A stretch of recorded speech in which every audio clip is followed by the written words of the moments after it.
O preço do petróleo está perto do maior patamar em quase um ano. Um impacto que vai da perspectiva de crescimento da economia global ao preço que você paga para abastecer o seu carro. O que é que está acontecendo com o preço do petróleo? E o que a gente pode esperar daqui para frente? É o que você vai saber nesse Cafeína.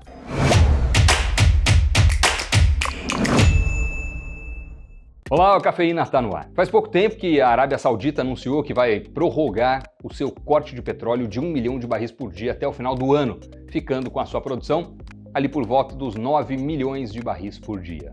O país é o segundo maior produtor de petróleo do mundo, atrás apenas dos Estados Unidos. Daí é claro que o corte na oferta jogou o preço do petróleo para cima. O barril do tipo Brent voltou a operar para cima dos $90, algo que não se via desde novembro do ano passado. Não bastasse o corte da Arábia Saudita, a Rússia também anunciou logo depois que vai diminuir em 300 mil barris por dia a sua produção, o que também contribuiu para impulsionar, claro, os preços do petróleo. Os dois países fazem parte da OPEP+, que é a Organização dos Países Produtores de Petróleo e Aliados.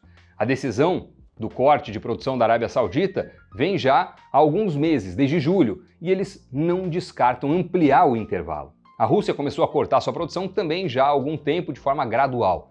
O país tem o contexto da invasão na Ucrânia, numa guerra que acreditavam que seria moleza, que terminaria em 5 dias e que até agora continua sem qualquer perspectiva do fim. E associado a ela, o embargo ao seu petróleo, o que fez a rede de distribuição da commodity produzida por lá mudar totalmente. Enfim, cenário básico dado, vamos tentar entender como isso impacta o mercado como um todo. Primeiro, a gente tem que explicar o fato de que o preço do petróleo caiu nos últimos tempos, em parte por conta do recuo da demanda. É isso mesmo. E o recuo da demanda aconteceu em decorrência da alta dos juros.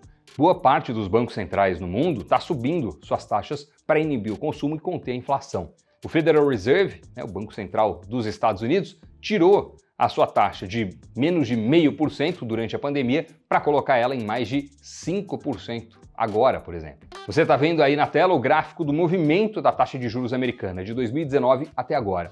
Em 2019 ela estava na casa dos 2%. Começo de 2020 caiu para perto de 0%. E com o fim da pandemia e com o avanço da inflação, aí ela passou a subir. No começo de 2022 até perto desse patamar atual aí que está quase no 6%. Só que entra o problema que a OPEP+ pode gerar. A alta do petróleo pode voltar a impulsionar a inflação mundo afora e minguar os esforços que os bancos centrais estão fazendo. E isso volta a acender o temor de que novas altas de juros sejam necessárias. E as altas de juros tiram o dinheiro do mercado de ativos de risco, ou seja, das bolsas. No dia do anúncio da OPEP, apesar da alta da Petrobras, o Ibovespa caiu. Olha só as manchetes daquele dia. Ibovespa oscila com Petrobras em alta em cenário exterior adverso. Ibovespa ignora a alta de Petrobras e recua com cautela externa. Dólar sobe. Ibovespa cai apesar da alta da Petrobras, com temor de desaceleração da economia global. Juros mais altos e combustíveis mais caros normalmente significam também menor crescimento da economia global. O petróleo é algo muito importante na dinâmica dos mercados. Para alguns deles, é até a base. Quando você compra alguma coisa, qualquer produto que seja, ele vem ali com o custo do frete embutido. Se o frete está mais alto, o produto fica mais caro e por aí vai.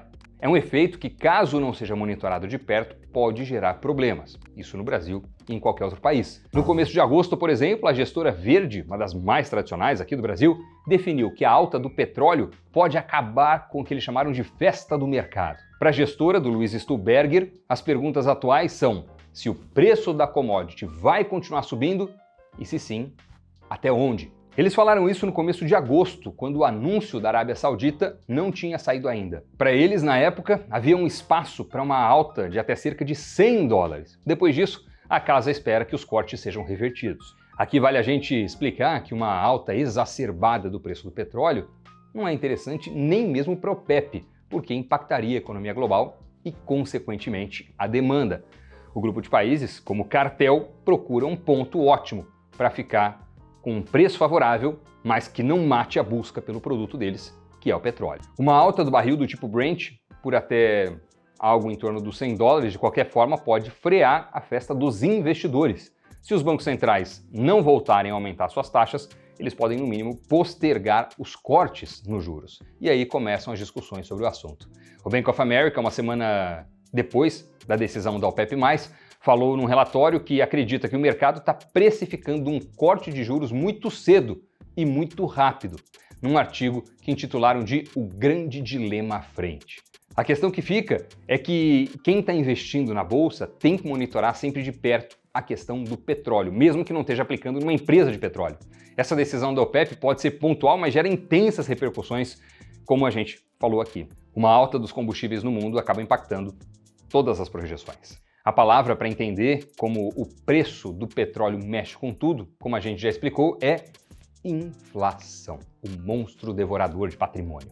O banco americano Citi, aliás, antigo Citibank, onde eu já trabalhei na tesouraria por 6 anos, o Citi já falou que a OPEP pode vir a cortar sua produção novamente. Mas aí é porque alguns outros países estão aumentando a sua extração. Fora a questão da oferta, a demanda também é importante, é lógico. Se a economia global ficar mais forte do que o esperado, por exemplo, isso tende a puxar o preço do petróleo mais para cima ainda. Vamos acompanhar o desenrolar daqui para frente. Eu espero que você tenha gostado desse programa, dessas explicações, desse contexto, enfim, desses dados. Se você aprendeu alguma coisa com este Cafeína, deixa aí o seu like, deixa o seu comentário também. Muito obrigado por se inscrever no nosso canal Invest News. Bons investimentos e até o próximo programa, hein? Tchau!